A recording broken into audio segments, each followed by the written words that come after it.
अब हम चलेंगे भैया, अब आपका चैप्टर रियली शुरू होता है, क्योंकि अब हम लोग गैस लॉज पढ़ने जा रहे हैं। तो अपनी कॉपी पेन निकाल लेना, क्योंकि ये अब चैप्टर जो है बेसिकली असली चीज पर पहुंच गया है, दैट इज गैस लॉज। आपको पता है आपके टोटल गैस लॉज कितने होते हैं? सबसे पहले होता है बॉयल्स लॉ।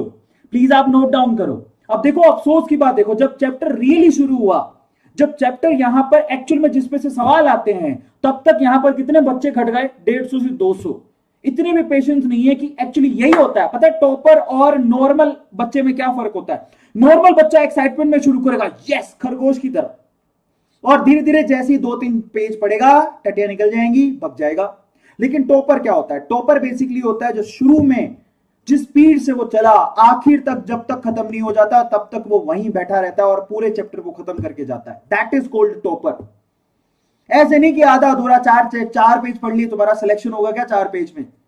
अब आप ये सोचो, इसीलिए कहते हैं कि be serious about your studies बेटा। डॉक्टर बनना है तो इतना आसान नहीं है, पढ़ाई करनी पड़ेगी।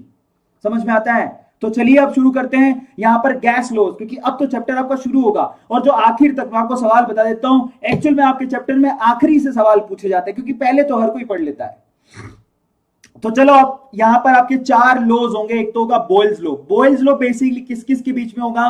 बॉयल्स लॉ में आप टेम्परेचर को कांस्टेंट रखते हो, नंबर ऑफ मोल्स को कांस्टेंट रहते हो। आप लोग याद रखना कि गैस लॉज बेसिकली इसमें 4 वेरिएबल में से 2 वेरिएबल कांस्टेंट रखे जाते हैं।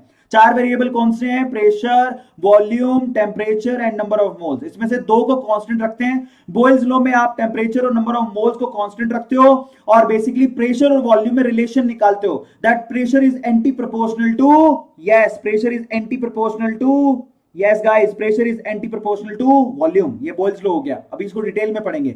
दूसरा होता है चार्ल्स लॉ। चार्ल्स लॉ में आप लोग प्रेशर और नंबर ऑफ मोल्स को कांस्टेंट रखते हो, वहां पर वॉल्यूम और टेम्परेचर के बीच में रिलेशन निकालते हो। ठीक है। उसके बाद यहां पर होता है गे-लुसाक लॉ। गे-लुसाक में आप लोग क्या करते हो? Volume and number of moles को कांस्टेंट रख के प्रेशर और टेम्परेचर के बीच में रिलेशन निकालते हो। समझ में आ गया?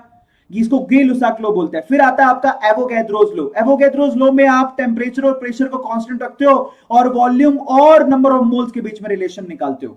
अब ये कैसे याद होगा? It is all about practice. मैं आपको अभी समझाता हूं। आप लोगों के पास 4 वेरिएबल होते हैं, जिसमें से 2 को आपको कांस्टेंट रखना होता है और 2 में आप रिलेशन निकालते हो।